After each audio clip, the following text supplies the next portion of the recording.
उसकी मुझे ज़हनी कैफियत ठीक नहीं लग रही। मुझे तो ऐसा लग रहा है जैसे धीरे धीरे वो बीमार होती चली जा रही है और हमें पता नहीं उसको कौन सी बीमारी अपने लपेट में ले रही है।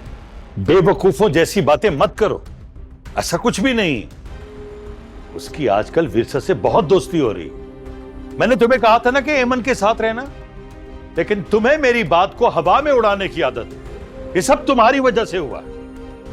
अच्छा खासा विरसा नाम के इस अजाब से निजात मिल रही थी, लेकिन वो खड़ी हो गई रजिया सुल्तान बन के, मजलूमों की हमदर्द।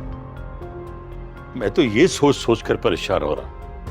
पहले एक औरत मुसीबत की तरह मेरे सर पे मुसल्लत थी, अब ये दूसरी हो गई।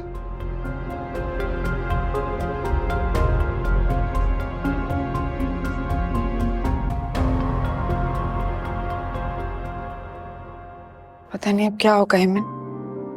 अगर वकार ने मेरा यकीन नहीं किया तो मैं क्या करूंगी, कहाँ जाऊंगी? अरे भाभी क्या हो गया है? आप क्यों ऐसी बातें सोचकर खुद को कमजोर कर रही हैं? वकार भाई मोहब्बत करते हैं आपसे, और मोहब्बत में तो भरोसा ही सब कुछ होता है। आप वकार भाई पर भरोसा रखें, वो इसी तरह किसी चोरी चक्के की बातों पर आकर आपको नहीं छोड़ेंगे। अच्छा, वकार ने अगर इसकी बात पर यकीन ना भी किया तो तुम हो ना उसकी लाडली बहन जो अब इसकी वकील बन चुकी हो। सही कहा तुमने। मेरी एक बात याद रखना ज़ूबी, सच्चाई के रास्ते में कितनी ही रुकावटें क्यों ना हो, सामने आकर रहता है।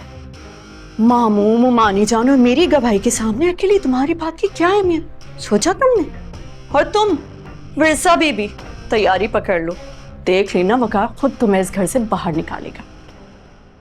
आपको अल्लाह ताला से डर नहीं लगता? मैं जानती हूँ आप ये सब कुछ क्यों कर रही हैं। वकार को छीनना चाहती है ना मुझसे। तुमने वकार को मुझसे छीना है, वो कभी तुम्हारा था ही नहीं।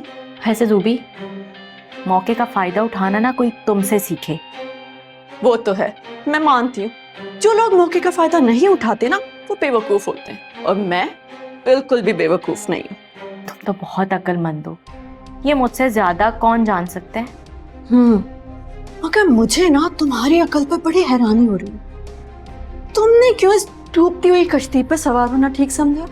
चाहे कुछ भी हो जाए, मैं तो इस कश्ती को गर्क करके ही दम लूंगी।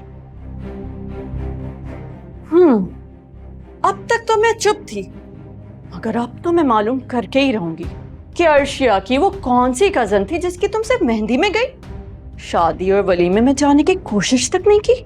हाँ, इसका मतलब अब तुम खुलकर दुश्मनी करोगी। तुम अगर मेरी मुखालफत करोगी तो मुझे तो अपने दिफा में कुछ ना कुछ करना ही होगा, है ना? सही कहा तुमने, जब दोस्त दुश्मन बनता है ना तो उसका चेहरा ऐसा ही होता है। अब ज्यादा तंज करने की जरूरत नहीं, चाहे कुछ भी हो जाए मैं इस जादूगरनी को इस घर से निकाल कर ही सुकून से रहूंगी। आई बात समझ? और तुम अच्छा होगा वकार के आने से पहले ही यहां से दफा हो जाओ, समझी?